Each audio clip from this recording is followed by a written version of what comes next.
The champagne glass trembled slightly in my hand as Madeline stood on the balcony of my own penthouse, toasting herself with my wine. She was dressed in a fur coat Elliot had just bought her in Milan, pointing toward the fireplace as if she owned the place. "You need to understand, Gerald," she purred, her voice soaked in mock sympathy. "This isn't your world anymore." She didn't know it yet, but her entire empire was about to collapse. Just as I turned toward the door, ready to walk away from yet another humiliating encounter, the elevator dinged. Out stepped Mr. Dean, briefcase in hand, face unreadable. He placed the document on the marble island in my kitchen and opened it silently. "Gerald," he said, "you asked me to bring this if the time ever came." He turned the page and placed his finger under a signature. Elliot's signature. The air froze. "What is this?" Madeline laughed, trying to grab it, but Mr. Dean didn't move.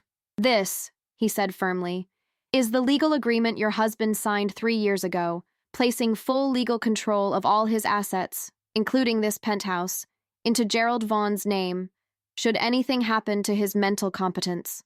There was silence, and then her face dropped. "I suggest," Mr. Dean added, "you gather your fur coat, Madeline. You have exactly 30 minutes to leave." And just like that, the throne she built on entitlement vanished beneath her. But to understand why Elliot did what he did, and how I, once dismissed as irrelevant, came to hold the key to everything, we need to go back. Back to when I was just the forgotten brother-in-law living in the shadow of a snobbish socialite and her billionaire husband. I've always believed that silence has its own kind of power, the kind that doesn't announce itself with flashy cars or designer labels, but rather sits patiently, waiting for its moment. That's how I've lived most of my life, in the quiet spaces between other people's noise. My name is Gerald Vaughn, and at 58, I'd found a peace that money can't buy, though ironically, it was money that afforded me the luxury of this peace. After 3 decades of corporate consulting, advising Fortune 500 companies on restructuring and breathing life back into failing businesses, I'd earned my retirement. Not the kind where you downsize to a condo in Florida, but the kind where you finally live exactly as you please. For me, that meant a penthouse in Aspen, Colorado. Not because I needed to impress anyone, but because the mountains spoke to something inside me that office towers never could. Floor-to-ceiling windows framed the snow-capped peaks that changed colors with the light. Lavender at dawn, brilliant white at noon, fiery orange at sunset. I'd sit in my leather armchair for hours just watching the world breathe. "You're wasting all this space," my sister Margaret used to say before she passed. "All this luxury for just one man." Maybe she was right, but after years of hotel rooms and red-eye flights, I wanted space. Space to think, space to be. The penthouse wasn't a statement, it was a sanctuary. That all changed the day Elliot called me. Elliot Thornfield wasn't just my brother-in-law. He was a legend in real estate development. The man who turned desert into oases, who could look at an abandoned warehouse district and see luxury apartments. He married my sister 20 years ago, gave her the world, and when cancer took her 5 years back, he married Madeline within 18 months. "Gerald," his voice crackled through the phone that autumn morning, "I need to see you. It's important." There was something in his voice I hadn't heard before. Vulnerability. From a man who closed billion-dollar deals over breakfast, it was jarring. "Of course," I said. "Come over whenever you'd like." "Alone," he added quickly. "Without Madeline." That's when I knew something was wrong. When Elliot arrived at my penthouse later that day, I barely recognized him. The commanding presence that used to fill boardrooms had shrunk. His tailored suit hung loosely on his frame, and his eyes, once sharp enough to assess property values at a glance, darted nervously around my living room. "Beautiful view," he said, staring out at the mountains. "You always knew how to find peace, Gerald. I admired that about you." I poured us both a scotch. "What's going on, Elliot?" He swirled the amber, liquid in his glass, watching it catch the light. "I'm selling the jet." "The Gulfstream?" I asked, surprised. That plane was practically his office. "Business must be." "Business is fine." He cut me off. "It's me that's not fine." He set down his untouched drink and pulled an envelope from his jacket. With shaking hands, he slid it across my coffee table. "Early onset Alzheimer's," he said, before I could open it. "Stage 2, possibly moving into stage 3. The room seemed to tilt slightly. Elliot, brilliant, unstoppable Elliot, was losing his mind. "How long have you known?" I asked. 8 months, he replied. Madeline doesn't know the full extent. She thinks it's just stress, memory lapses, nothing serious. You need to tell her, Elliot. His laugh was hollow. Gerald, you've always been honest to a fault. It's why Margaret loved you so much. He paused, collecting himself. But you don't know Madeline like I do. He stood up and walked to the window again, his silhouette framed against the mountains. When I met her, I was grieving. She was young, beautiful, attentive, everything I needed to forget the pain. But she didn't marry me for my sparkling personality. You don't know that, I said, though we both knew it was a polite lie. I've seen it before, he continued. Old colleagues, friends, men with money who remarry young. When the money's flowing, everything's perfect. When it stops, he trailed off. And you think Madeline would? I know she would, he said firmly. She's already pushing me to liquidate assets, transfer properties into her name for estate planning purposes, she says. He turned to face me, suddenly looking more like his old self. That's why I'm here, Gerald. I need your help. I'm setting up a trust with specific instructions. If my condition deteriorates past a certain point, I want you to have power of attorney. Not Madeline. You. I nearly choked on my scotch. Elliot, we barely see each other anymore. Why? Would you? Because you have no agenda, he said simply. You don't need my money, you don't want my properties, and most importantly, you loved my first wife. Your family in a way Madeline never will be. He sat down heavily beside me. Plus, you're the only person I know who she can't manipulate. She's tried, I've seen it. I remembered those attempts, the overly friendly invitations to their summer home, the accidental touches at holiday gatherings, the not-so-subtle suggestions that I was wasting my potential in retirement. This has to be done quietly, Elliot continued. My lawyer, Dean Miller, will handle everything. The paperwork, the medical evaluations, all of it. Madeline can't know. And if she finds out? Elliot's expression darkened. Then God help us both. I should have said no. Should have suggested a professional trustee, a bank, anyone but me. But looking at Elliot, this man who had made billions through sheer force of will, now sitting broken on my couch, I couldn't refuse. All right, I said finally. I'll do it. What I didn't know then was that I had just stepped into a war, one that would test not just my resolve, but my very understanding of what wealth and power truly meant, and how quickly those who have both can lose their souls to keep them. 3 months after Elliot's visit, I received an invitation to the annual Aspen Winter Charity Gala, a glittering affair where the wealthy displayed both their philanthropy and their furs with equal enthusiasm. I rarely attended such events anymore, preferring the company of books to that of socialites, but something told me I should go. The grand ballroom of the St. Regis sparkled with crystal chandeliers and ice sculptures.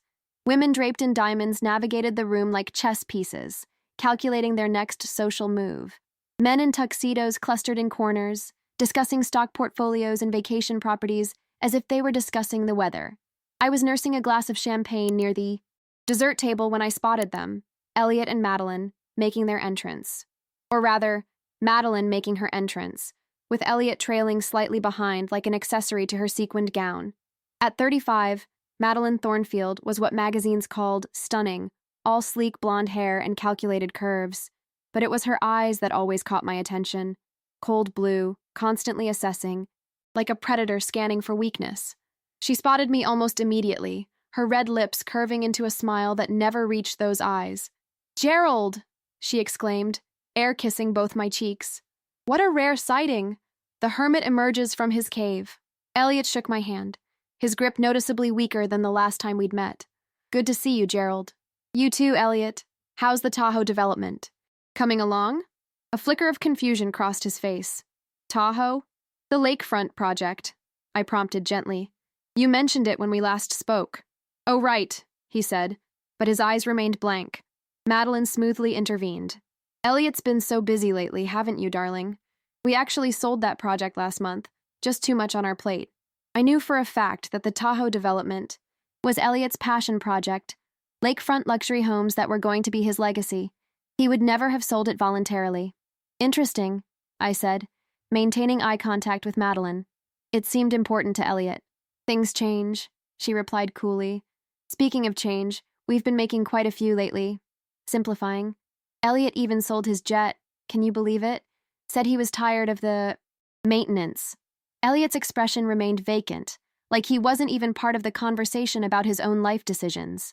Madeline has been such a help, he said robotically. Managing everything. Everything? I asked. Well, Elliot needs to focus on his health, she said, lowering her voice conspiratorially. Just some stress issues, nothing serious.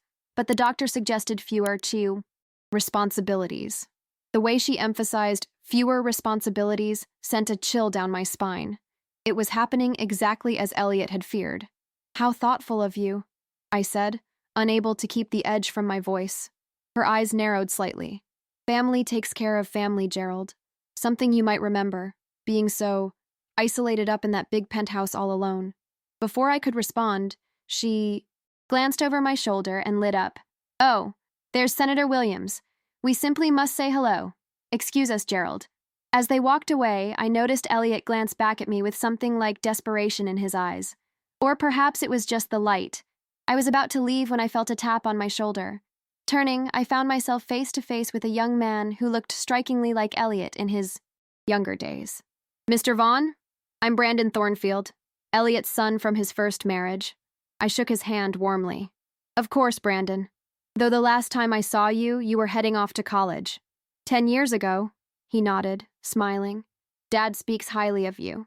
Does he? I was surprised. We haven't been particularly close over the years. Brandon's expression grew serious. That's actually why I wanted to talk to you, about my father. He glanced around nervously. Not here, though.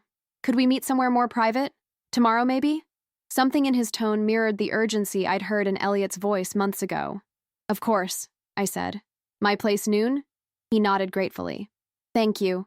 And Mr. Vaughn, please don't mention this to Madeline. As he walked away, I caught sight of Madeline across the room, her arm possessively linked through Elliot's as she laughed at something the senator said. But her eyes, those cold, calculating eyes, were fixed directly on me. The game had begun, though I didn't yet understand all the players or the stakes. All I knew was that Elliot had been right to worry, and that whatever Madeline was planning, it involved dismantling his empire, piece by piece. What I couldn't have known then was how soon I would become her next target, and how far she would go to get what she wanted. Brandon arrived at my penthouse precisely at noon the next day. He had his father's punctuality, if not his commanding presence. Where Elliot had always filled a room, Brandon seemed to assess it first, his eyes taking in the minimalist decor of my living space with quiet appreciation. Nice place, he said, accepting the coffee I offered. It feels peaceful. That's the idea, I replied, leading him to the sitting area overlooking the mountains. So, what's going on with your father? Brandon set his cup down carefully, aligning it perfectly on the coaster. I think he's sick, really sick, and I think Madeline is taking advantage of it. What? Makes you say that? He's selling everything, Brandon said, his voice tight with controlled anger. The jet was just the beginning. Last month it was the vineyard in Napa, then the ski lodge in Vail. Now she's pushing him to list the Manhattan apartment. Maybe they're just downsizing, I suggested, playing devil's advocate. Brandon's laugh was bitter. Dad never downsizes. He expands. It's who he is, who he's always been. He leaned forward. And here's the thing.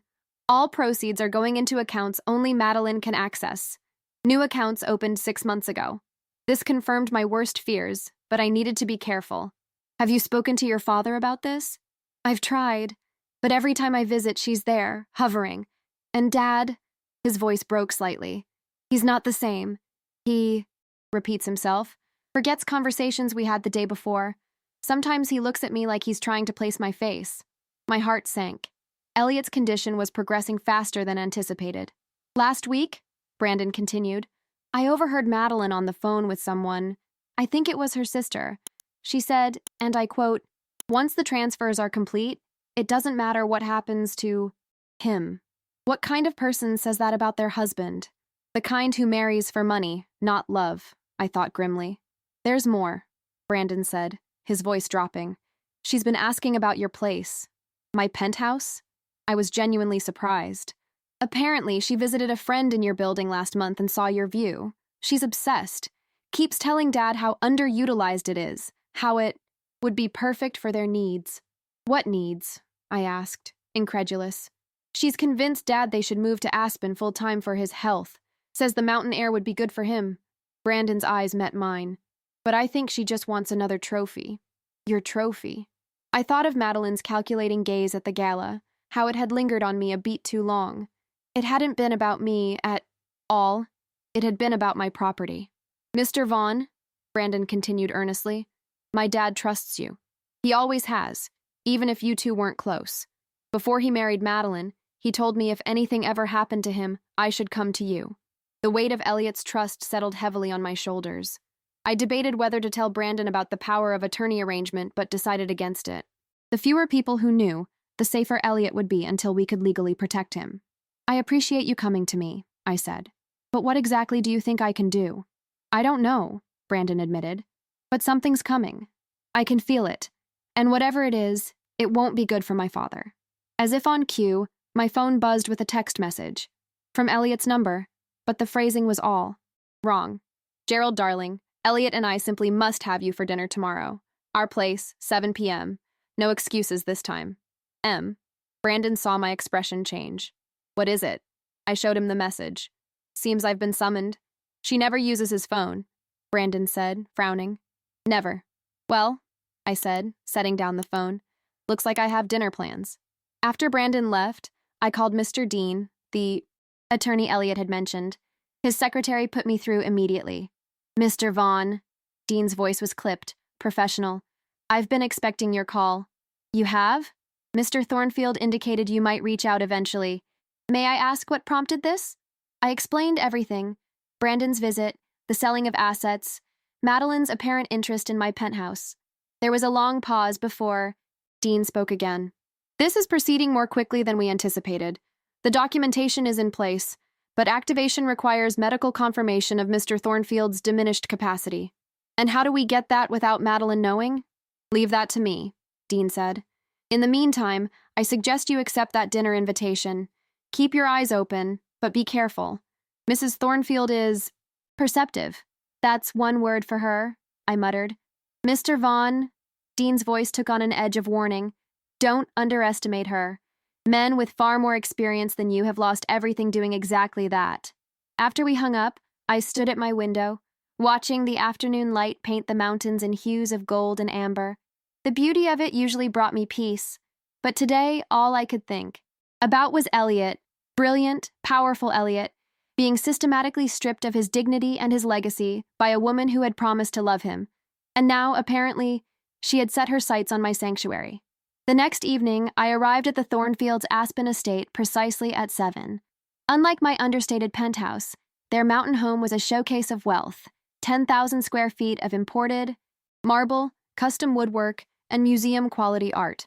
The kind of place featured in architectural magazines, but never feeling quite lived in. A uniformed staff member led me to the great room, where Madeline reclined on a white leather sofa, glass of red wine in hand. No sign of Elliot. Gerald, she purred, rising to greet me. Today she wore a simple black dress that probably cost more than most. People's monthly mortgage. So glad you could join us. Where's Elliot? I asked, declining her offered cheek kiss with a polite step back. Resting, she said, gesturing for me to sit. He had a difficult day. His memory? She sighed dramatically. Well, it comes and goes. Perhaps we should reschedule then, I suggested, making a move to leave. Nonsense, she said sharply, then softened her tone. He specifically asked that we talk. He'll join us when he can. Something told me Elliot had asked no such thing. Talk about what exactly? Madeline took a slow sip of her wine, studying me over the rim of her glass. Real estate, actually. I'm retired, Madeline. I don't do real estate consulting anymore. Her laugh was like crystal breaking. Beautiful, but sharp. Not your expertise, Gerald. Your property. She set down her glass. We want to buy your penthouse. I blinked, taken aback by her directness. It's not for sale. Everything has a price, she said, as if explaining a simple concept to a child. Name yours. Elliot and I are prepared to be quite generous. I'm sure you are, I replied coolly, but my home isn't on the market. Her smile remained fixed, but her eyes hardened. Be reasonable, Gerald. What does one man need with all that space? All those empty rooms? It's selfish, really. Selfish? I echoed, incredulous. Elliot needs the mountain air, she continued, ignoring my reaction. His doctors have recommended a permanent move to higher elevation. Your penthouse has the perfect aspect. Southern exposure, panoramic views. The healing properties would be tremendous for him. I almost laughed at the absurdity of it. There are dozens of properties in Aspen with southern exposure, including this one. But none with your particular energy, she said, her voice dropping to something almost seductive. Elliot has always admired your taste. Your simplicity. The way she said simplicity made it sound like a character flaw. I'm flattered, I said, standing up. But my answer is no. Now, if Elliot isn't joining us, I should be going. Her expression shifted then, the practiced charm dissolving into something harder, colder. The real Madeline, I suspected. You're making a mistake, she said quietly. Elliot needs this. Your sister would have wanted you to help him. The mention of Margaret sent a surge of anger through me.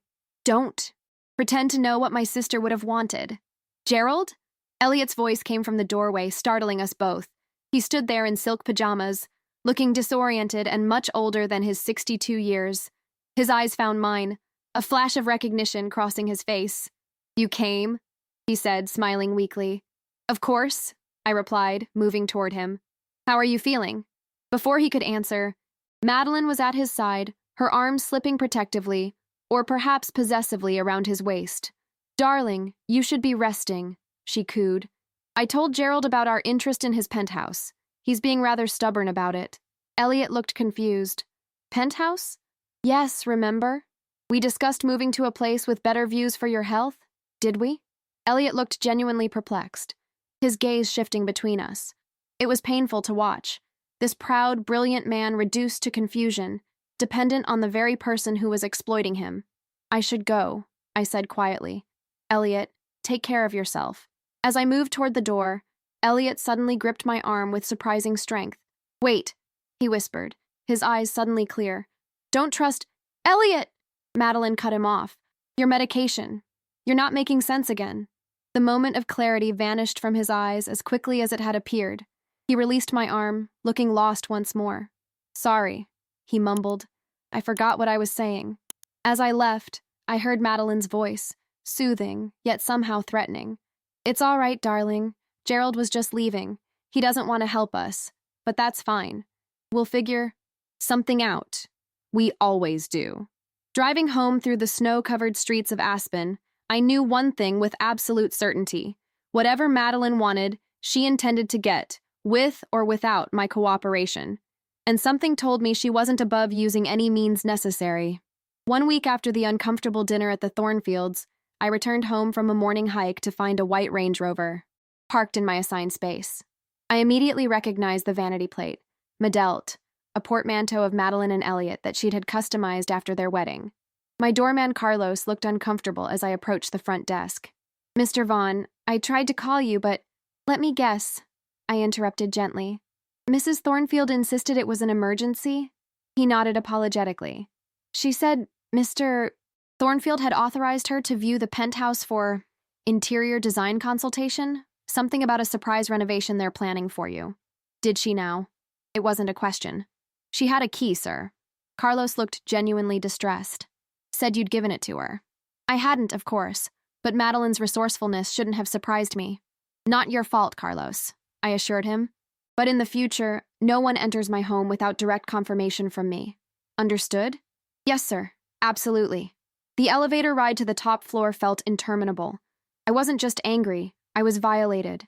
My home, the one place in the world that was entirely mine, had been invaded. When the doors opened directly into my foyer, I heard voices from the living room. Madeline's distinctive laugh, followed by a man's response that wasn't Elliot's. Stepping quietly across the marble floors, I paused at the threshold, taking in the scene before me. Madeline stood by my windows, gesturing expansively to a thin man in a black turtleneck who was making notes on a tablet. Behind them, a woman with a measuring tape was assessing my custom bookshelves. The books will go, obviously, Madeline was saying. This entire wall should be glass. Maximize the mountain view. And that hideous chair belonged to my grandfather, I said quietly. All three jumped, turning toward me with varying degrees of guilt and surprise on their faces. Gerald! Madeline recovered first, her face arranging itself into a mask of delight. "You're back early. We wanted to surprise you." "Consider me surprised," I replied coldly. "Who are these people and why are they in my home?" "Oh, this is Marcello, my designer, and his assistant Vivian. They're helping me with some ideas." She waved her hand as if this explained everything. "Ideas for what, exactly?" "For your renovations, silly. Elliot and I felt terrible about your outdated decor. All these books, this heavy furniture, it's so academic. We wanted to gift you with a modern refresh." The sheer audacity of it left me momentarily speechless. Marcello stepped forward, hand extended. "Your home has wonderful bones, Mr. Vaughn. We could really transform it into something spectacular." "Get out," I said quietly. Marcello's hand dropped. "Excuse me? All of you. Get out of my home. Now." The designer looked to Madeline, who gave an almost imperceptible nod. He and his assistant quickly gathered their things and scurried toward the elevator. Once they were gone, Madeline's false smile vanished. "That was unnecessarily rude, Gerald. Breaking into my home and planning to gut it without my permission goes beyond rude, Madeline. It's criminal." She laughed, the sound brittle in the quiet of my living room. "Breaking in? Don't be dramatic. I had a key. A key you obtained under false pretenses. Details." She waved dismissively, moving to pour herself a glass of water from my kitchen as if she owned the place. "Besides, Elliot and I are trying to help you. This place is stuck in the last century." "It's exactly how I want it," I said evenly. "And I'd like my key back." She ignored this, wandering to my bookshelves and running a manicured finger along the spines. "All these books, do you actually read them or are they just for show?" "Madeline," I said, my patience evaporating. "What is this really about? Because we both know it's not about my outdated decor." She turned, leveling those cold blue eyes at me. "Fine. You want direct? I'll be direct. Elliot and I will be moving in here next month." I actually laughed. "Excuse me? Elliot's condition is deteriorating," she said, her voice suddenly serious. "His doctors recommend a more manageable space, something with fewer stairs, better accessibility." "Your house has an elevator," I pointed out. "It's too isolated," she countered smoothly. "Here, he'd have doormen, security, neighbors close by in case of emergency. And there are no other properties in all of Aspen that offer those features?" She sighed, as if I were being deliberately obtuse. "Elliot specifically wants this one. He feels a connection to it because of you, his dear brother-in-law." The manipulation was so transparent it was almost insulting. "If Elliot wants to discuss this with me himself, I'm happy to listen, but the answer will still be no." Her eyes narrowed fractionally. "He's not well enough for that kind of conversation."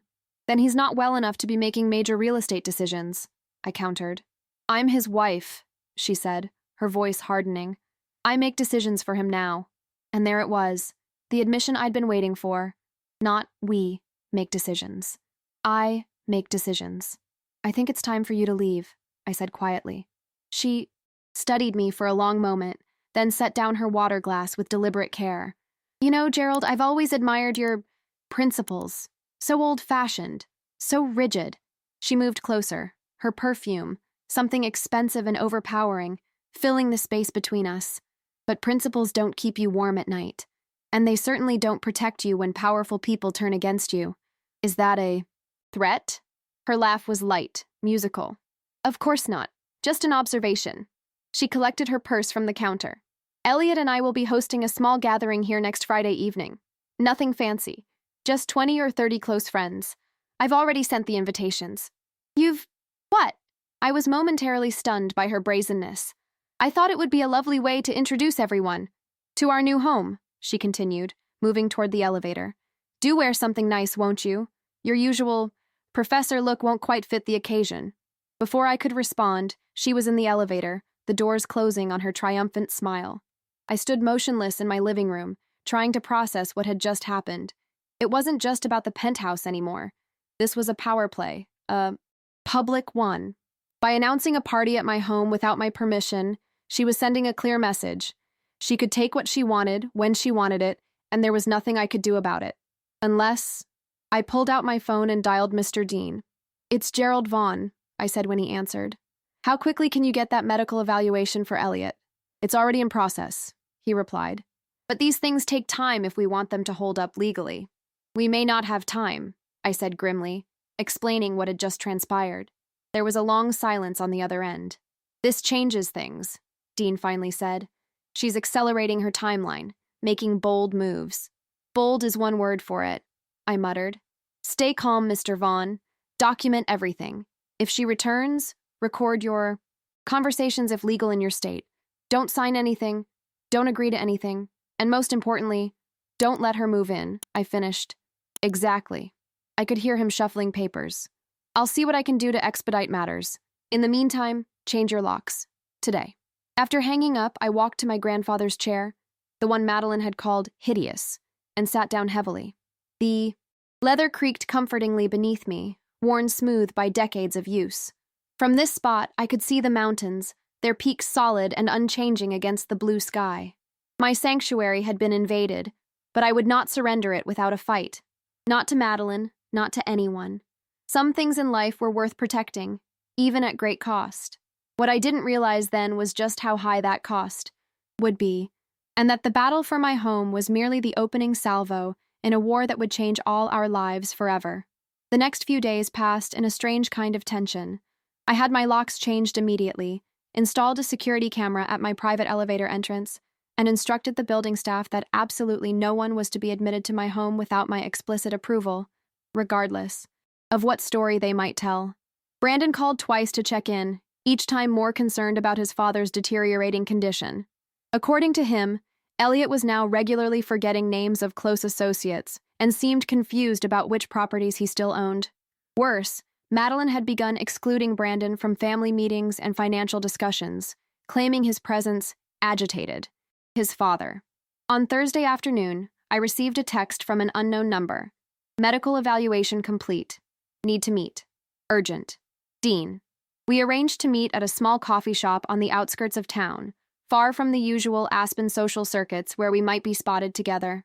Dean arrived looking harried, his typically immaculate appearance slightly rumpled. He slid a sealed envelope across the table before even ordering his coffee. It's worse than we thought, he said quietly. Stage 3 dementia, advancing rapidly. The neurologist estimates he's been symptomatic for at least 18 months. I felt a cold knot form in my stomach. 18 months? But that means… Yes, Dean nodded grimly. He was already experiencing cognitive decline when he married Madeline, which raises questions about whether he was fully competent to enter that marriage. The implications were staggering. If Elliot hadn't been legally competent when he married Madeline, the entire union could potentially be invalidated, along with any financial agreements or transfers made during that time. Does she know about the diagnosis? Dean's expression darkened. I believe she's known for some time. My sources tell me she's been consulting with her own attorneys, specialists in elder law and asset protection. She's preparing for something big. The party, I said suddenly, remembering. Tomorrow night. She's invited half of Aspen to their new home. My home. It's a public claim. Classic power move, Dean agreed. Establish possession. Create public perception that the property is already theirs. He tapped the envelope. But this changes everything. With this diagnosis, we can activate the power of attorney immediately. How quickly can we do that?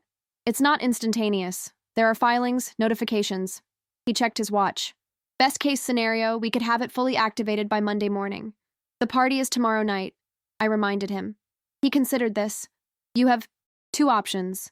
1, you leave town. Avoid the confrontation entirely. We activate the power of attorney Monday, and by the time you return, I'll have security waiting to escort her from the premises if necessary. And option 2? You attend. Play along. Let her believe she's winning while we prepare the legal counterattack. Neither option sat well with me. Running away felt cowardly, while allowing Madeline to parade around my home as if it were hers was equally unpalatable. Is there an option 3? I asked. Dean leaned back, studying me. What did you have in mind? I told him my idea. As I spoke, his expression shifted from skepticism to grudging admiration. It's risky, he said when I finished. If it backfires, she could use it against you. Claim you're unstable, vindictive. But if it works? A thin smile crossed his face. If it works, Mr. Vaughn, it would be quite something to witness. The following evening, I dressed with particular care. Charcoal suit, crisp white shirt, my father's platinum cufflinks. If tonight was to be a battle, I would go into it armored in dignity. By the time I descended to the lobby at 7:30, cars were already pulling up outside my building, sleek luxury sedans and SUVs disgorging Aspen's elite in evening wear. Carlos shot me a sympathetic look as I passed the front desk. "She's upstairs already, sir," he said quietly. "With Mr. Thornfield. She had another key made somehow." "I expected as much," I replied calmly. "Thank you, Carlos." "Good luck, Mr. Vaughn," he added, with a loyalty that touched me. The elevator ride up felt like ascending to a battlefield. I could hear the music and voices before the doors even opened, the distinctive sounds of wealthy people enjoying themselves in a space they had no right to occupy. When I stepped into my foyer, the transformation was jarring. My carefully curated minimalist sanctuary had been invaded by floral arrangements, catering stations, and at least 40 people in cocktail attire. A bartender I'd never seen before was mixing drinks at my kitchen island. Waiters circulated with trays of hors d'oeuvres, and there, holding court by my floor-to-ceiling windows, was Madeline. She wore a shimmering gold dress that caught the light as she moved, her hair swept up to reveal diamond earrings that probably cost more than some of the artwork on my walls. Beside her, Elliot sat, in one of my dining chairs, looking frail and confused, a half-empty glass of scotch in his hand. No one noticed me at first. I moved through my own home like a ghost, nodding politely to people who clearly assumed I was just another guest. I recognized many of them: bank presidents, real estate developers, the mayor and his wife, Aspen's power players, all gathered to witness Madeline's triumph. "Gerald!" Her voice cut through the ambient noise as she finally spotted me. "There you are. Don't you look handsome?"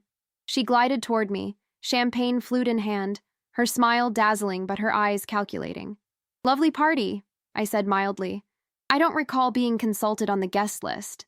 She laughed as if I'd made a charming joke. "Oh, you're so funny. Always with the dry humor." She lowered her voice. "Play nice, Gerald. Everyone who matters in Aspen is here." "I noticed," I replied. "Quite a statement you're making." "Just welcoming our friends to our new home," she said sweetly, emphasizing the hour just enough for it to sting. "Elliot seems tired," I observed, glancing toward my brother-in-law, who was now staring vacantly at his drink. "He's fine," she dismissed. "Just a little overwhelmed by all the attention. You know how he gets these days." The casual cruelty of her indifference made my blood boil, but I maintained my composure. "I'd like to speak with him. Later, perhaps. He's not really up for deep conversation tonight." She looped her arm through mine. "Come, let me introduce you to Judge Wilson. He's been dying to meet the famous Gerald Vaughn." For the next hour, I allowed Madeline to parade me around my own home, introducing me as if I were a curiosity, the reclusive brother-in-law finally emerging from his shell. She artfully dodged any questions about the penthouse's ownership, creating the deliberate impression that this was now the Thornfields' residence, with me as perhaps a temporary guest. Throughout it all, I watched Elliot. He barely spoke, his gaze often unfocused, his responses when addressed directly limited to single words or confused nods. Once, our eyes met across the room, and for a brief moment, I saw a flash of the old Elliot, sharp, aware, and utterly trapped in a body and mind that were betraying him. At precisely 9:30, right on schedule, the elevator doors opened. Mr. Dean stepped out, his presence commanding immediate attention. Conversations hushed as he crossed to where I stood with Madeline and a group of her friends. "Mr. Vaughn," he said formally, "I apologize for the intrusion, but you asked me to bring these documents as soon as they were ready." Madeline's eyes narrowed. "Who is this?" "Arnold Dean," he introduced himself with professional courtesy. "Mr. Thornfield's attorney." "Ex-attorney," she corrected sharply.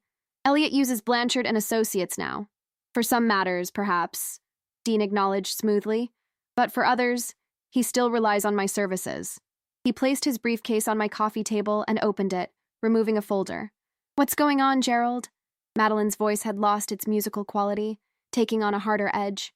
"Just some paperwork that needs addressing," I replied, calmly. "Perhaps we should move this to the study."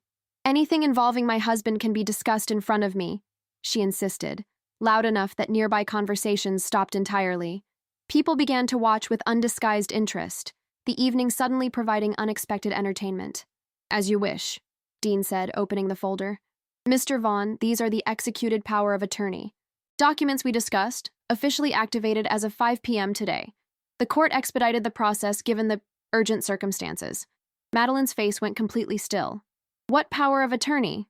Dean looked at her with professional detachment.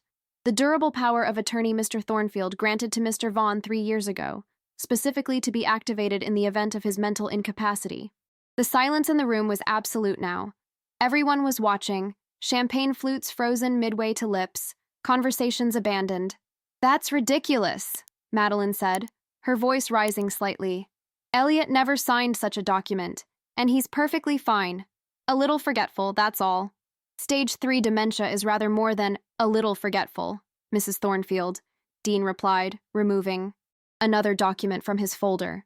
As confirmed by Dr. Winter's comprehensive neurological evaluation, completed yesterday, the color drained from Madeline's face. You had him examined without my knowledge? That's illegal. On the contrary, as his designated power of attorney, Mr. Vaughn has both the legal right and responsibility to ensure Mr. Thornfield's health is properly assessed and managed. Madeline turned to me, her eyes blazing. You planned this. All of it. No, Madeline, I said quietly. Elliot planned this. 3 years ago, when he was still fully himself, he made arrangements to protect his interests and his dignity, should this day ever come. She laughed, the sound brittle and forced. This is absurd. Elliot, tell them. She turned to where he sat, still, staring at his drink. Elliot, tell them you never signed this thing. Elliot looked up, his eyes confused. What thing, dear? This power of attorney they claim you signed, giving Gerald control of everything. A murmur ran through the crowd. People were beginning to edge toward the elevator, sensing they had stumbled into a private drama none of them wanted to witness. Elliot's gaze shifted to me, then to Dean, then back to Madeline. For a moment, he looked utterly lost. Then something shifted in his expression, a brief clarity, like sun breaking through clouds. I remember, he said softly. I remember signing it, in Gerald's study, 3 years ago. Madeline's face contorted with fury. You're confused. You don't know what you're saying. I think that rather proves the point, Mrs. Thornfield, Dean interjected gently. I moved to Elliot's side, placing a hand on his shoulder. It's all right, Elliot. Everything's taken care of now. Madeline looked around wildly, suddenly aware that everyone was watching her unravel. She forced her features into a semblance of composure. This isn't over, she hissed at me. Not by a long shot. Actually, I said quietly, it is. As of this moment, I am legally responsible for Elliot's care and financial decisions. And my first decision is that this party is over. Please ask your guests to leave. You can't do this, she whispered, her voice shaking with rage. I can, and I am. I turned to the remaining guests. Ladies and gentlemen, I apologize for the awkward situation, but I must ask you all to depart. My brother-in-law needs rest. To their credit, Aspen's elite knew when to make a graceful exit.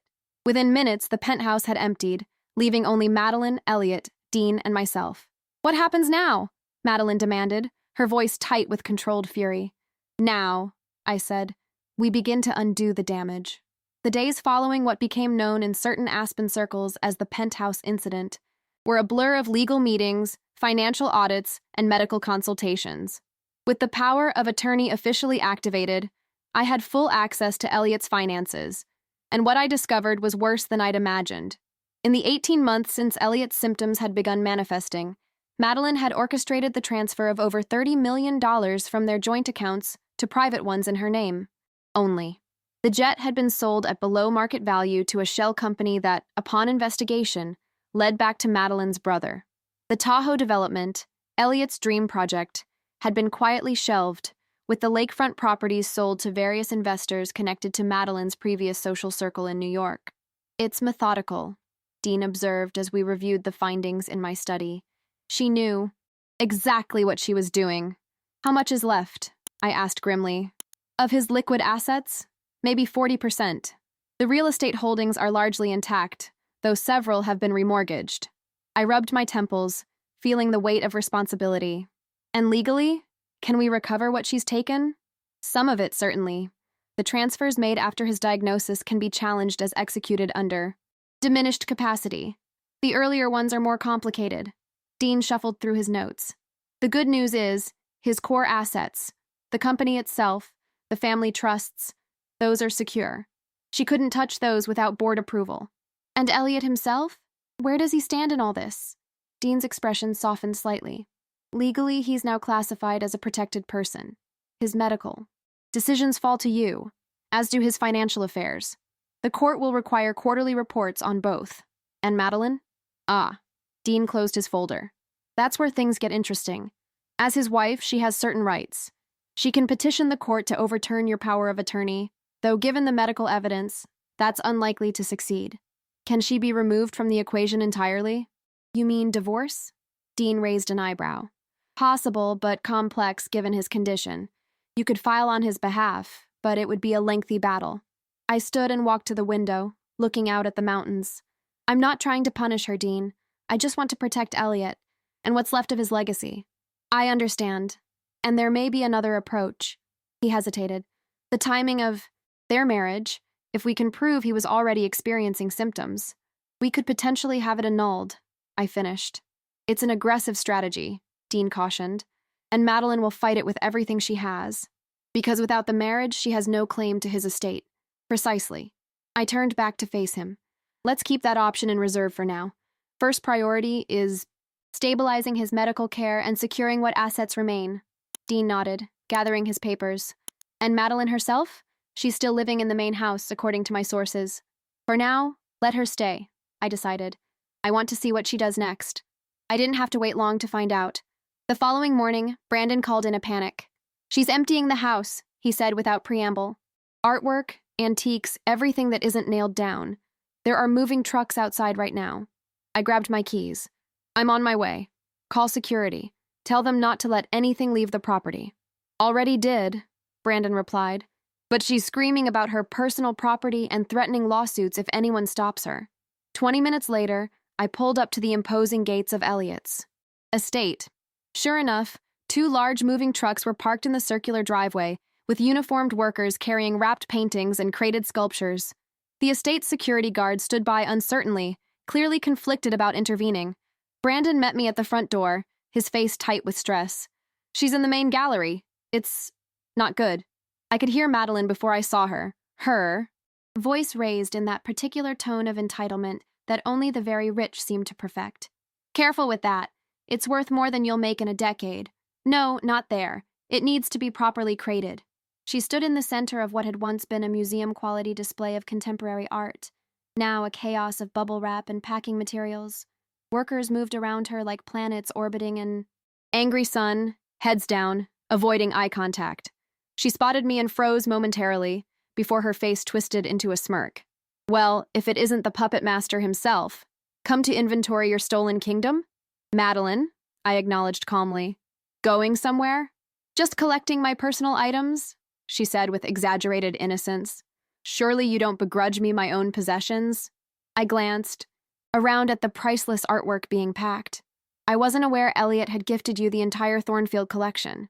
Most of these pieces were acquired during his first marriage, if I recall correctly. Marital property, she snapped. What's his is mine. That's not exactly how the law works, I replied mildly, especially when purchases were made prior to your marriage. She waved dismissively. Details for the lawyers to argue about. Now, if you'll excuse me, I have a schedule to keep. I stepped further into the room. I'm afraid I can't let you remove these items, Madeline. Not without a proper inventory and valuation. You can't stop me, she hissed, dropping all pretense of civility. These are my things. Actually, as Elliot's power of attorney, I have both the right and the obligation to prevent the unauthorized removal of his assets. I turned to the nearest worker. Please stop what you're doing, all of you. The men looked uncertainly between Madeline and me. Don't you dare listen to him, she commanded.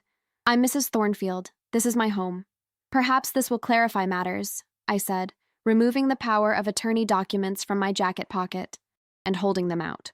This legally binding document grants me full authority over Mr. Thornfield's assets and affairs. Anyone who assists in removing property without my authorization could face legal consequences. The word legal had its intended effect. The workers set down their tools and packages, backing away from the conflict brewing between us. Madeline's face flushed with anger. You think you've won, don't you? Playing the devoted brother-in-law, pretending this is all about protecting Elliot. It is about protecting Elliot, I said quietly. She laughed, the sound sharp and bitter. Please, it's about the money. It's always about the money. You think I don't know why you never remarried after your wife left? Why you live alone in that mausoleum of a penthouse? You're jealous, Gerald. You always have been, of Elliot's success, his wealth, his life. Her words were designed to wound, to provoke a reaction that would undermine my careful composure. I refused to give her the satisfaction. You're entitled to your personal belongings, Madeline, I said evenly. Clothing, jewelry that was gifted specifically to you, personal mementos. A court-appointed appraiser will be here tomorrow to begin cataloging the household items and determining their provenance. I'm not waiting for some appraiser, she snapped. Then you leave me no choice. I pulled out my phone. I'll have to call the police and report an attempted theft in progress. We stared at each other in tense silence, neither willing to back down. Finally, Brandon cleared his throat. Dad wouldn't want this, he said quietly. Not the police, not public drama. He was right, of course. Elliot, even in his diminished state, deserved better than having his private life become tabloid fodder. Fine, Madeline said at last, her voice tight with controlled fury. Have your appraiser, but don't think this ends here, Gerald. You have no idea what you're dealing with. I think I do, I replied calmly. A desperate woman who married a vulnerable man for his money and is now watching her meal ticket disappear. Her face went white with rage. You self-righteous bastard. You think you know everything, don't you? Did you know your precious Elliot was sleeping with his secretary for years while married to your sister? Did you know he has an illegitimate child in San Francisco? Did you know? Enough, I cut her off sharply. Whatever Elliot did or didn't do in the past is irrelevant now. What matters is protecting him in his vulnerable state, from those who would exploit him. She moved closer, her voice dropping to a venomous whisper. This isn't over, Gerald. Not by a long shot. I have friends you can't even imagine. People who can make your comfortable little life very uncomfortable. You think you've won because you have a piece of paper? Let's see how that paper protects you when the real game begins. With that, she snatched her purse from a nearby table and stormed out, leaving behind a room full of half-packed artwork and bewildered movers. Brandon exhaled slowly. That went about as well as could be expected. Have security escort these men off the property. I instructed, suddenly feeling very tired. And double the guard rotation. I wouldn't put it past her to return in the middle of the night. As the workers filed out, Brandon studied me with concern. You okay, Gerald? The things she said were designed to hurt, I finished for him. It's fine. I've developed a thick skin over the years. Still, he hesitated. Some of it, about Dad. Do you think any of it was true? I considered the question carefully. Your father was a complicated man, Brandon. Brilliant, driven, not always attentive to the emotional side of life. But he loved your mother. And you. Never doubt that. Brandon nodded, seeming satisfied with this answer. What happens now? With Madeline, I mean. Now, I said. We wait for her next move. Because there will be 1. Women like Madeline don't surrender easily, especially when millions are at stake. That evening, after ensuring that the estate was secure and Brandon was settled in to keep watch, I returned to my penthouse. The silence was welcoming after the day's confrontations, but as I moved through the rooms, straightening the few remaining items disturbed during Madeline's party, I couldn't shake her words from my mind. You're jealous, Gerald. You always have been. Was there truth in that accusation? Had some part of me resented Elliot's success, his seemingly charmed life? I poured myself a scotch and settled into my grandfather's chair, considering the question honestly. Yes, there had been moments of envy over the years, moments when I'd watched Elliot's meteoric rise in the business world while I remained solidly, if successfully, in the middle ranks of corporate consulting. Moments when I'd seen the ease with which he moved through life, doors opening at his approach, while I worked methodically, carefully building my more modest success. But jealousy? No. I had chosen my path deliberately, valued different things. Peace over power, contentment over conquest. And in the end, where had Elliot's empire building led him? To a state of confusion and vulnerability, preyed upon by a woman who saw him as nothing more than an ATM with a pulse. My phone buzzed with a text from Dean. Petition filed today by M's attorneys. challenging POA on grounds of undue influence. Hearing set for next week. Don't worry, expected move. We're prepared. I set down my phone without responding.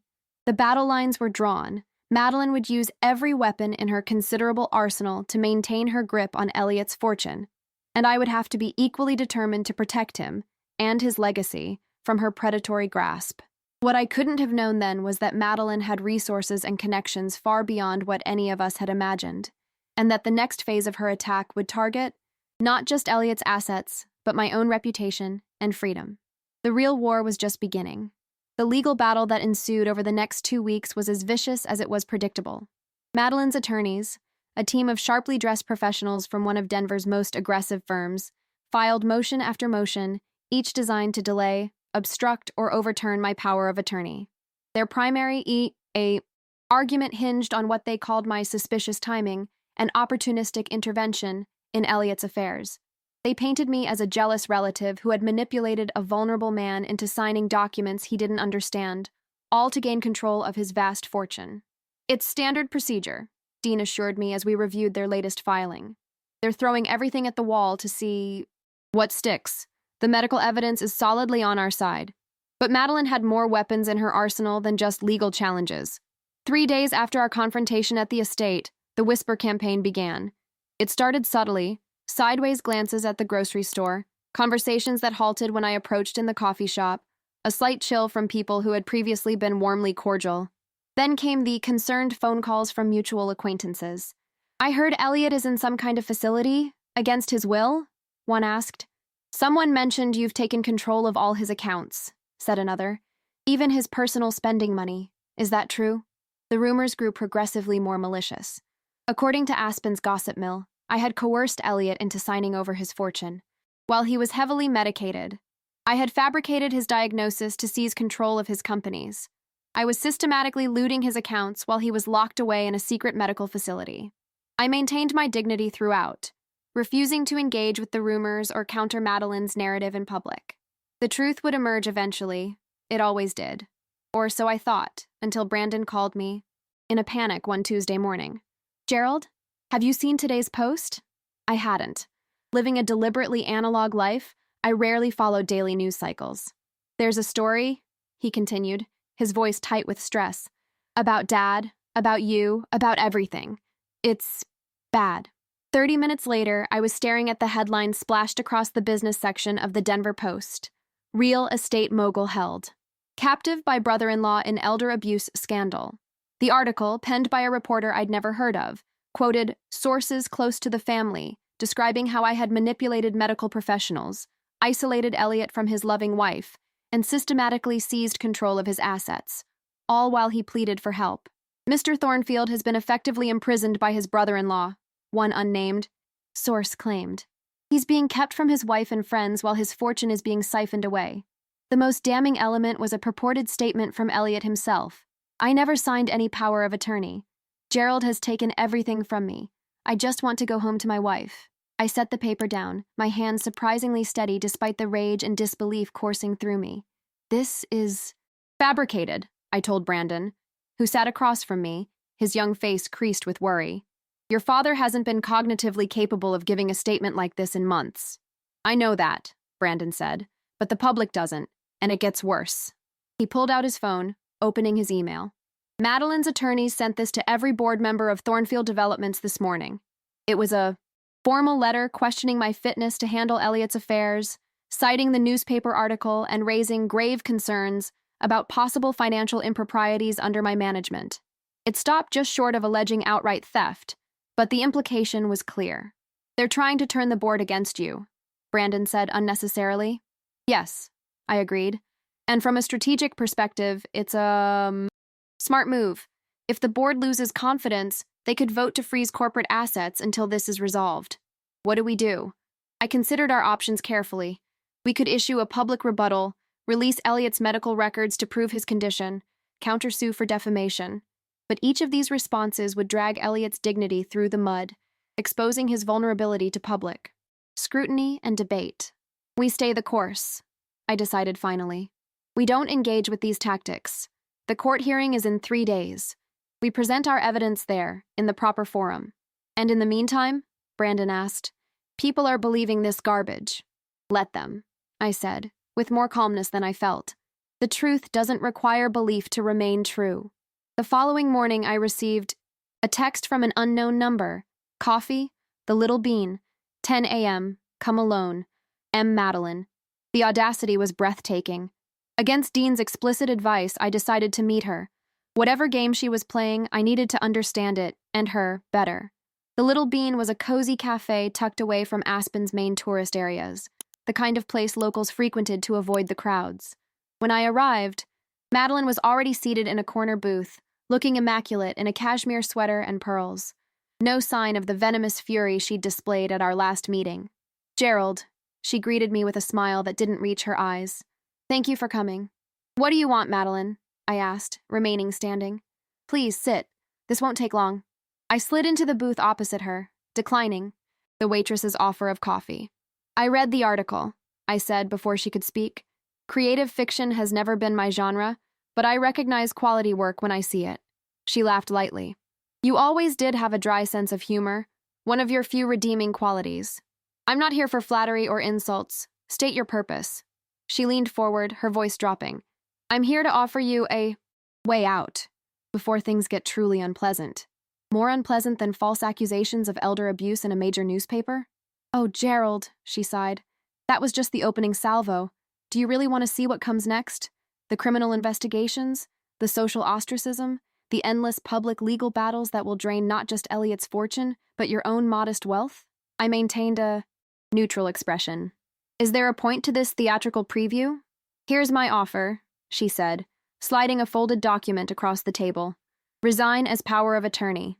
Transfer it to a neutral third party, a bank trust department, perhaps. In exchange, I drop all legal challenges and public accusations. I didn't touch the document. And Elliot? What happens to him in this scenario?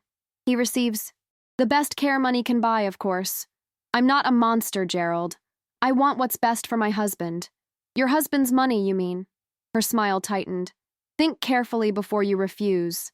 The next phase of this battle won't be fought in courtrooms or newspapers. It will target everything you value, your reputation, your standing in this community, even that precious penthouse you cherish so much. Are you threatening me? I'm offering you a dignified exit, she corrected smoothly.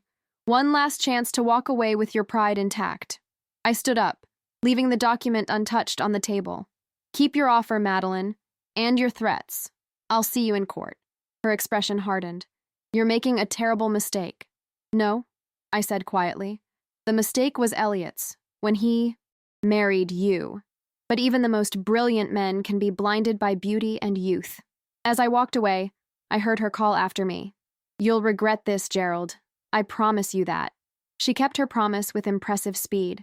By that evening, 2 police officers were at my door with a warrant to search my penthouse for financial documents related to the ongoing investigation of possible financial abuse. They were professional but thorough, combing through my files, examining my computer, taking photographs of my financial records. I cooperated fully, having nothing to hide. The next blow came the following morning when I received an urgent call from my bank. Unusual transfers had been flagged from my accounts, large sums moving to offshore entities I'd never heard of. These aren't authorized, I told the bank manager firmly. I didn't make these transfers. The authentication codes were valid, Mr. Vaughn, she replied, clearly uncomfortable. And the requests came from your registered devices. My accounts had been hacked, expertly and precisely. Someone had gained access to my personal financial information and was now framing me for exactly the crime Madeline had accused me of, siphoning money from someone vulnerable. When I tried to reach Dean to inform him of this development, his secretary told me he was unavailable. Hours passed with no return call, highly unusual for the typically responsive attorney. By late afternoon, with the court hearing less than 48 hours away, I was growing increasingly concerned. I drove to Dean's office only to find it unexpectedly closed, a handwritten sign on the door citing emergency personal matters. The pieces were falling into place, and the picture they formed was disturbing. Madeline wasn't just fighting dirty, she was orchestrating a comprehensive attack on every front: legal, financial, personal, and professional. That night, as I sat in my grandfather's chair watching the sunset paint the Mountains in fiery hues. My phone rang.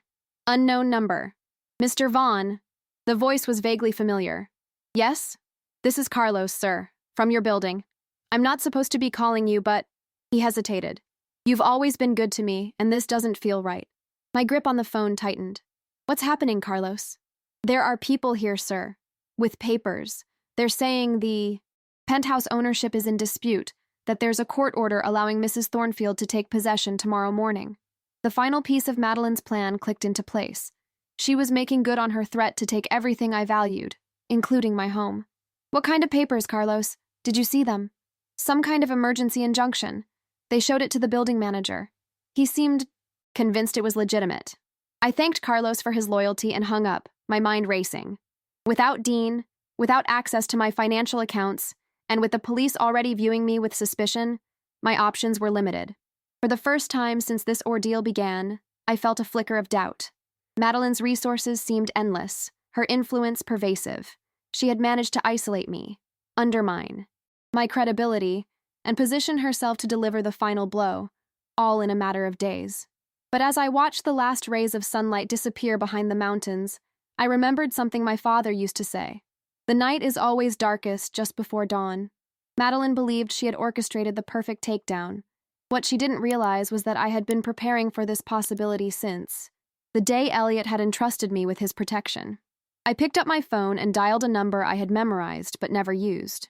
It's time, I said when the call connected. Initiate protocol sunrise. The voice on the other end, calm, professional, female, responded simply, Understood, Mr. Vaughn. Assets secured, team mobilizing, 12 hours to completion. As I ended the call, I felt a strange sense of calm. Tomorrow would bring the final confrontation and revelations that would shock even Madeline's carefully cultivated Aspen social circle. The trap was set. Now all that remained was for the spider to walk into it. I slept surprisingly well that night, perhaps because for the first time in weeks I had surrendered to a plan set in motion long ago. By 7 a.m., I was dressed in my best suit, enjoying a final cup of coffee in my kitchen when the elevator doors opened. Madeline stood there, flanked by two men in expensive suits, her attorneys presumably, and a uniformed sheriff's deputy. She wore victory like an expensive perfume, her smile razor-sharp as she stepped into my home. Good morning, Gerald, she purred. Lovely day to be moving, isn't it? I sipped my coffee calmly. Is it? I hadn't planned on going anywhere. She gestured for one of the suits to step forward. He produced a document with an official court seal. Emergency injunction, he explained in clipped tones, based on evidence of financial impropriety involving Thornfield assets. The court has frozen all properties potentially acquired with those funds, including this penthouse, pending full investigation. I accepted the document, scanning it with mild interest. Impressive turnaround time. Most judges take weeks to issue these. Judge Matthews is very efficient, Madeline said sweetly, especially when presented with compelling evidence of wrongdoing. Matthews, I repeated thoughtfully. Wasn't he your escort to the symphony gala last month, while your husband was at home with his caregiver? Her smile faltered slightly. Professional acquaintance only. Of course. I set the document aside. Well, this all seems very official. I suppose I should pack a bag. My calm acceptance clearly caught her off guard. She had expected resistance, outrage, perhaps even pleading. My equanimity was disorienting. You have 1 hour, she said, regaining her composure. The movers arrive at 9 to begin cataloging the contents. So generous, I replied. But before I go, perhaps we should all have some coffee. It's a special blend, very rare. I'd hate for it to go to waste. The attorneys exchanged glances, clearly impatient with what they perceived as stalling tactics. The deputy shifted uncomfortably, not wanting to be involved in what was essentially a civil matter. We don't have time for, one of the attorneys began. He was interrupted by the soft chime of the elevator. All heads turned as the doors opened again. Mr. Dean stepped out, impeccably dressed and showing no signs of the emergency personal matters that had supposedly kept him unavailable. Behind him came a tall, distinguished-looking man I recognized as Judge Sullivan from the Federal Circuit Court, followed by 2 FBI agents in suits and a woman carrying a leather portfolio. Perfect timing, I said, setting down my coffee cup. Gentleman, lady, you remember Mr. Dean? And this is Judge Sullivan, Special Agents Torres and Wilson, and Ms. Chen from the Financial Crimes Division. Madeline's face went perfectly still, the expression of a predator who suddenly realizes it has walked into a trap. "What is this?" she demanded, her voice losing its musical quality. Dean smiled thinly. "This, Mrs. Thornfield, is what we call, in legal circles, the other shoe dropping." Judge Sullivan stepped forward, his presence commanding immediate respect. "I have a federal warrant superseding any local injunctions regarding this property, or the Thornfield assets." He nodded to the FBI agents, who moved toward Madeline's attorneys. "Wait," one of them protested. "We have a valid court order, obtained through manipulation of a compromised judge." Agent Torres interjected smoothly. "Judge Matthews is currently being questioned about his relationship with Mrs. Thornfield and the extraordinary speed with which he issued this injunction." Ms. Chen opened her portfolio. "We also have documentation of wire transfers from offshore accounts linked to Mrs. Thornfield to Judge Matthews' private foundation. Quite substantial transfers, coincidentally timed just before this injunction was granted." The color drained from Madeline's face. "This is absurd. I've never—" "Please," I interrupted gently. "Let's not add perjury to the growing list of charges." The sheriff's deputy, clearly realizing he had been drawn into something far bigger than a simple property dispute, quietly backed toward the elevator. "Deputy," Agent Wilson called, "we'll need you to stay. There will be statements to take." Madeline's composure cracked entirely. "You set me up," she hissed at me. "This whole time you were setting me up." "No, Madeline," I replied calmly. "I simply prepared for the possibility that you would be exactly who Elliot feared you were. The setup was all your own doing." Dean stepped forward, addressing her attorneys.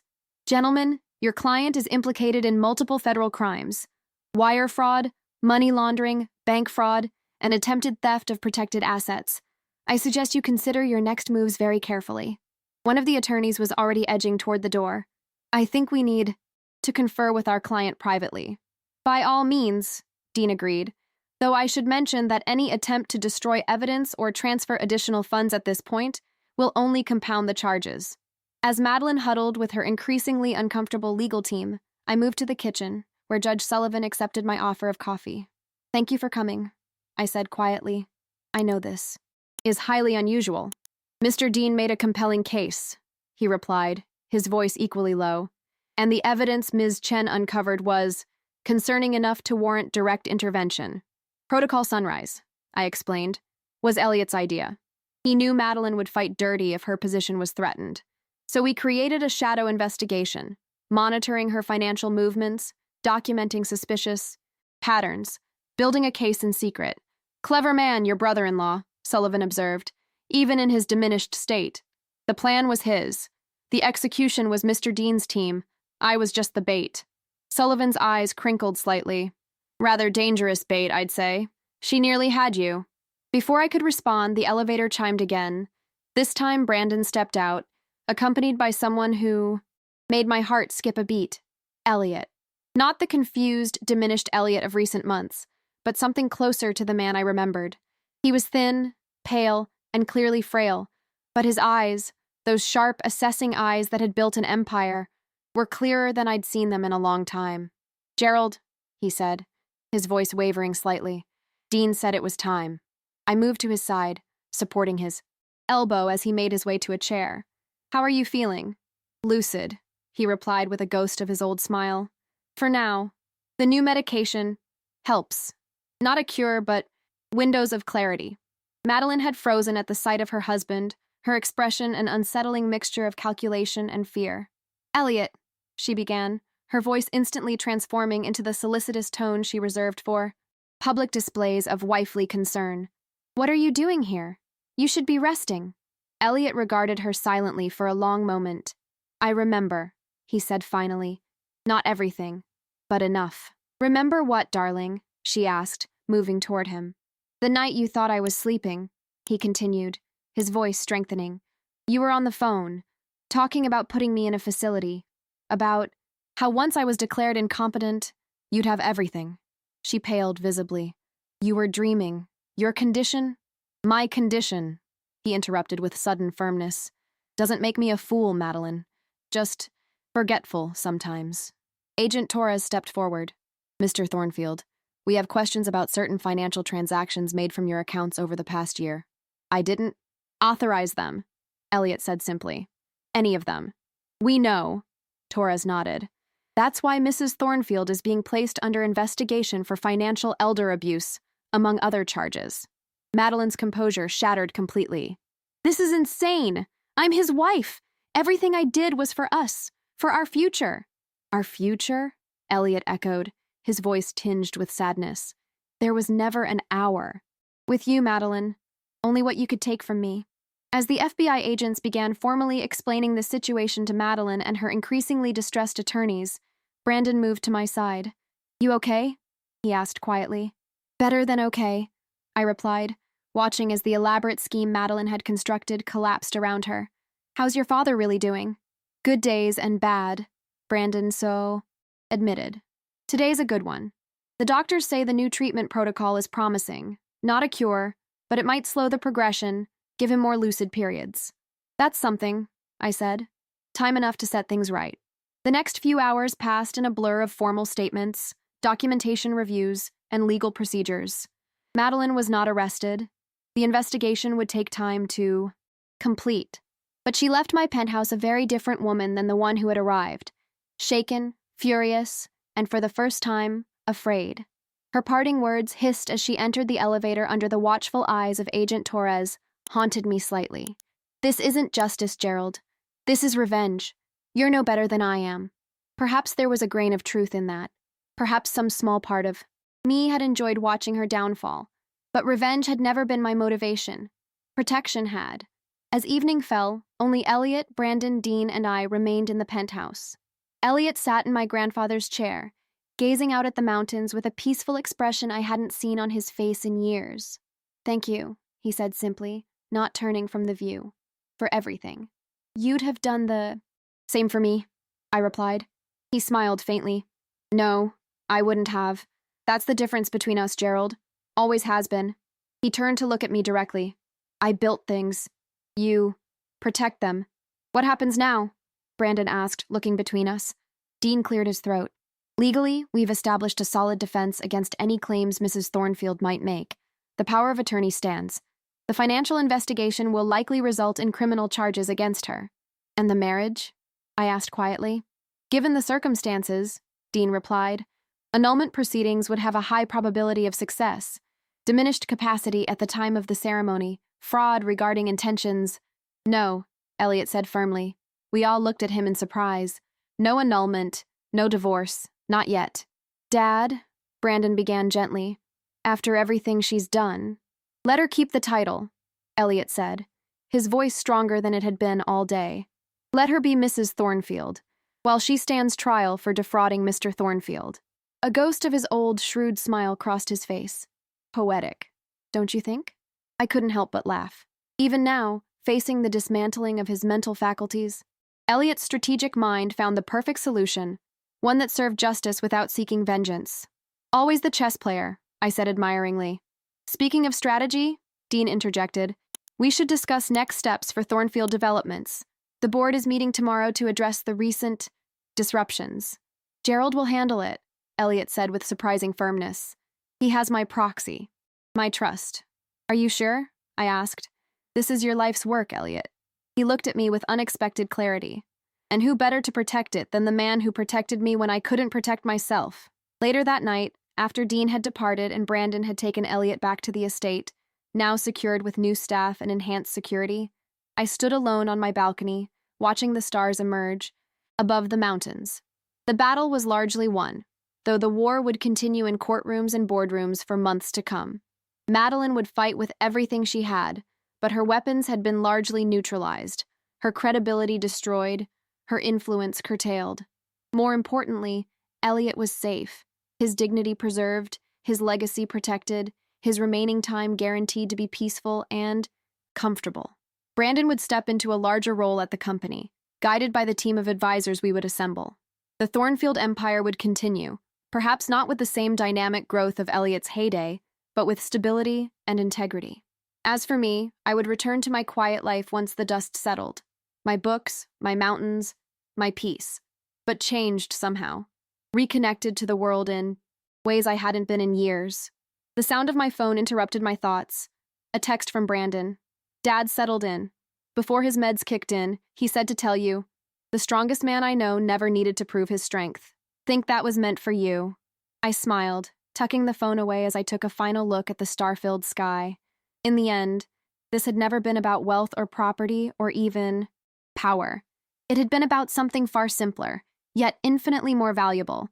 The dignity of a man facing his final challenge, and the quiet strength of those who stood beside him when it mattered most. The mountains stood silhouetted against the night sky, eternal, unchanging, enduring, like truth, like integrity, like the bonds that connect us to those we love, even when words and memories begin to fade. And in that moment, I knew with perfect clarity that true wealth had nothing to do with penthouses or private jets or stock portfolios. It lived in the quiet knowledge that when it mattered most, you had done what was right, not what was easy. Dignity cannot be bought, I whispered to the night, only preserved.